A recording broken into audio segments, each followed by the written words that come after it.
से ज्ञान प्रदान किया जाए।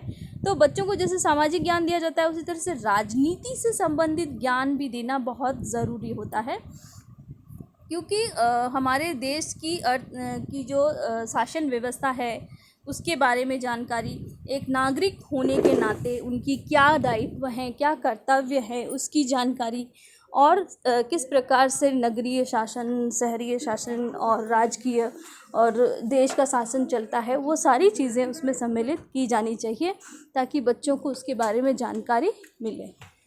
इसी को आगे बढ़ाते हुए देखते हैं नेक्स्ट कि दूसरा पॉइंट है, छात्रों में स्व अनुशासन की भावना विकसित करने के लिए स्थानीय प्रशासन का ज्ञान भी छात्रों को प्रदान करना चाहिए।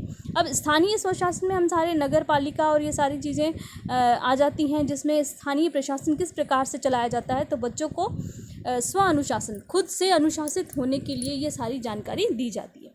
तीसरा पॉइंट है, विद्यालय शिक्षा में छात्रों को उनके राजनीतिक अधिकारों एवं कर्तव्यों का ज्ञान प्रदान करना चाहिए तथा समझाना चाहिए कि व्यक्ति कर्तव्य का पालन करता है तभी उसको अधिकार प्राप्त होते हैं। फिर है चौथा, विद्यालय शिक्षा में छात्रों को राजनीतिक धर्म एवं राजनीतिक व्यवस्था की आवश्यकता के बारे में बताया जाना चाहिए।